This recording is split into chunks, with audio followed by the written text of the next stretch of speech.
बिस्मिल्लाहिर्रहमानिर्रहीम, अस्सलाम वालेकुम। इस वीडियो में हम दो इश्यूज़ पर बात करेंगे। एक तो बात करेंगे कि नैब ने जो है वो कमर कस ली है और नैब की जो कार्रवाइयाँ हैं, लग यही रहा है कि अब वो कार्रवाइयाँ तेज़ होंगी। और वो जो शेख रशीद साहब का बड़ा मारूफ एक जुमला है कि कुर्बानी से पहले कुर्बानी होगी, तो कुर्बानी से पहले कुर्बानी हो सकती है। वो कुर्बानी किसकी होगी उस पर हम बात करते हैं। और इंपॉर्टेंट बात यह भी है कि हुकूमती शख्सियात के गिर्द भी घेरा तंग हो रहा है, जो कि बहुत अच्छी बात है। ये तासुर नहीं जाना चाहिए कि सिर्फ नैब की कार्रवाई जो है वो अपोजिशन के ख़िलाफ़ हो रही हैं। लेकिन उससे पहले बहुत इंपॉर्टेंट मामला 13 जुलाई, आज का दिन यौम शुहदाए कश्मीर के हवाले से मनाया जाता है, जब 1931 में 22 कश्मीरियों को शहीद किया गया था।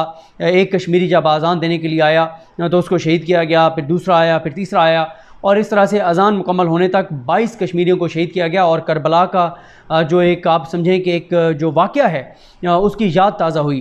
तो इस दिन को मनाया जाता था, इस दिन को तातील होती थी, छुट्टी होती थी। लेकिन अब जब मोदी की दहशतगर्द हुकूमत ने कश्मीर की आइनी हैसियत को ख़त्म किया है, तो उसके बाद आज 13 जुलाई को वहाँ पे कोई सरकारी तातील नहीं थी, ना ही कश्मीरियों को 13 जुलाई का दिन यौम शुहदा के तौर पर मनाने की इजाज़त दी गई है।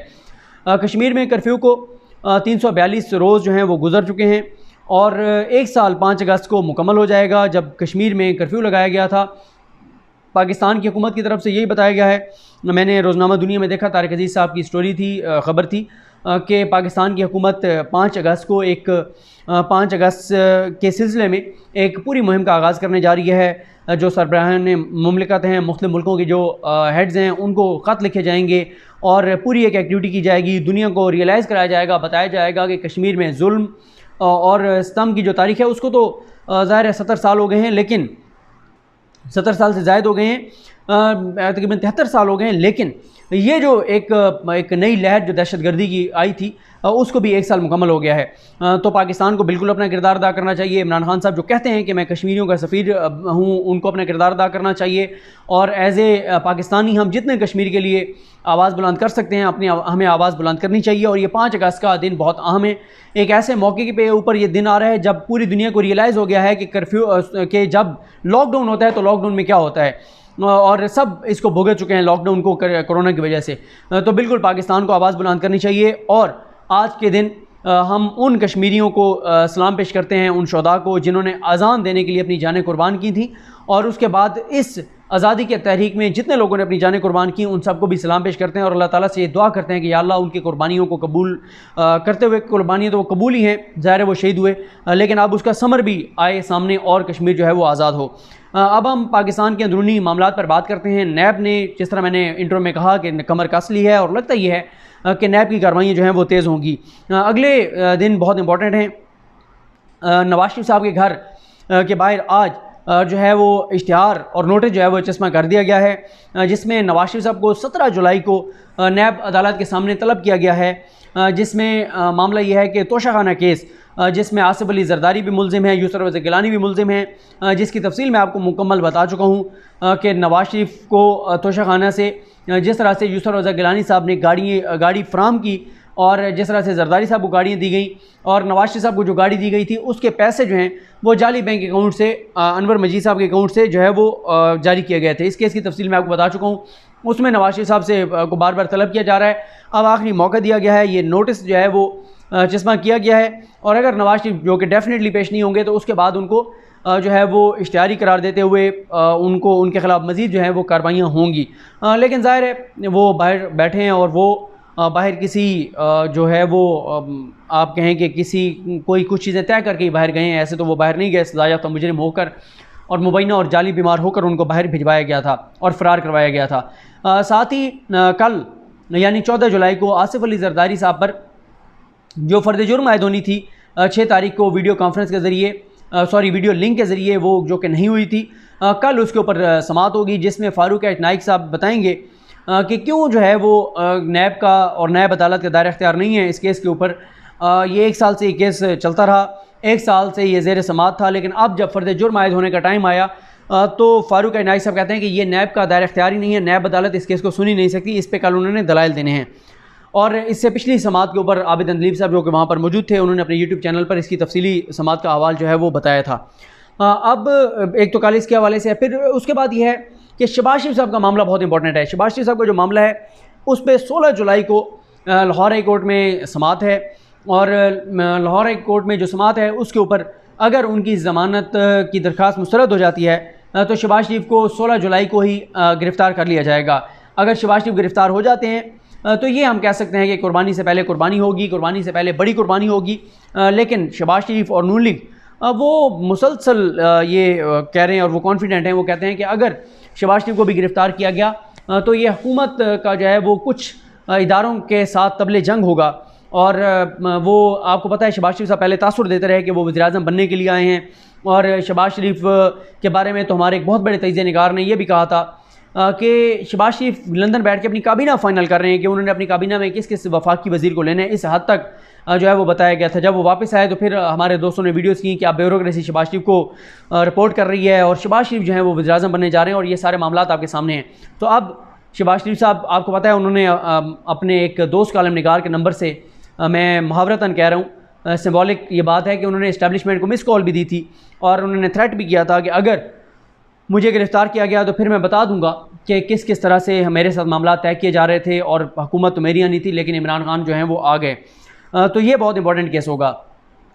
उसके बाद ख्वाजा आसिफ साहब जो हैं उनको 17 जुलाई को नैब ने तलब कर रखा है। नैब की जानिब से बताया यही जा रहा है कि जो उनकी हाउसिंग सोसाइटी का मामला है, उनके आमदन से ज़ायद असासों का मामला है, या कुछ और उनके मामलात हैं, गड़बड़ हैं, उस पर बताया ही जा रहा है कि वो नैब को मुतमईन नहीं कर सके। तो 17 को जब वो नैब के सामने पेश होंगे तो उनको भी गिरफ़्तार किया जा सकता है, और अगर वो गिरफ़्तार होते हैं तो ये भी एक बड़ी जो है वो आप कहेंगे कि पेशरफ्त होगी और बड़ी कुर्बानी होगी। आसिफ अली जरदारी साहब के हवाले से मज़ीद रेफरेंसेस जो हैं वो दायर हो रहे हैं, जिसमें अब ये बात सामने आई है कि क्लिफ्टन का जो उनका घर है, नैब का ये दावा है कि वो करप्शन के पैसों से बनाया गया है, और उनके एक जो स्टेनो हैं वो उनसे वो उन्होंने करोड़ों रुपए लिए, और वो जिस से उन्होंने पैसे लिए मुश्ताक से, वो कई दौरों में 100 से ज़ायद बैरूनी दौरों में आसिफ अली जरदारी के साथ थे।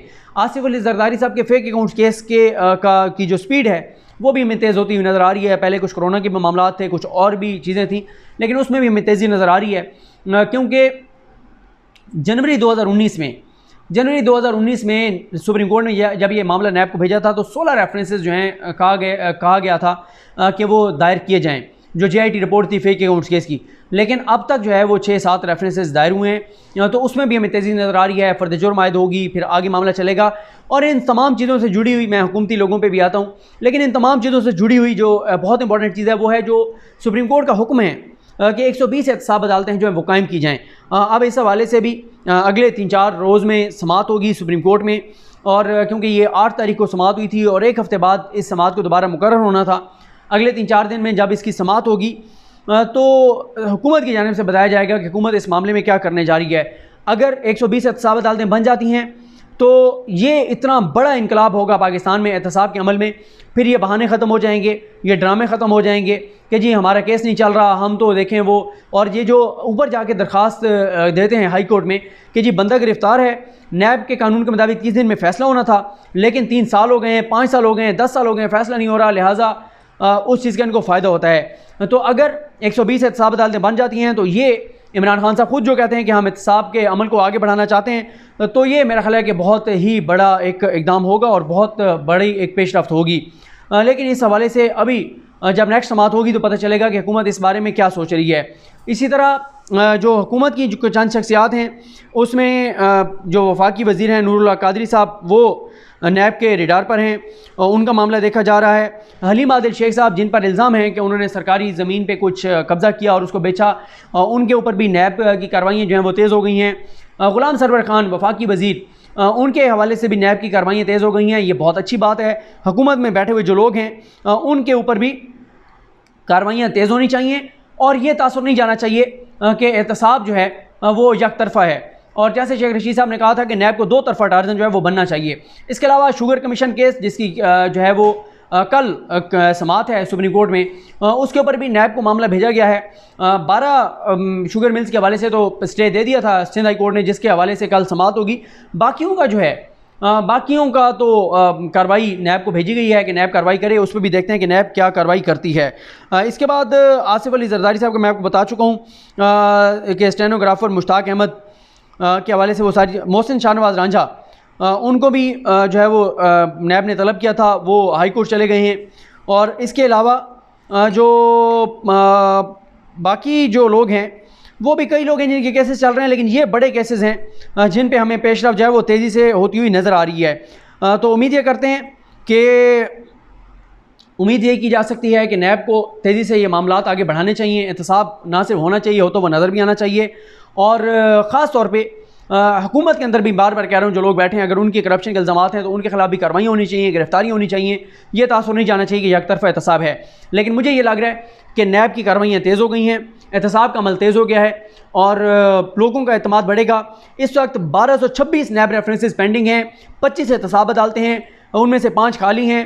1000 अरब से ज़ायद का पैसा इसमें इन्वॉल्व है।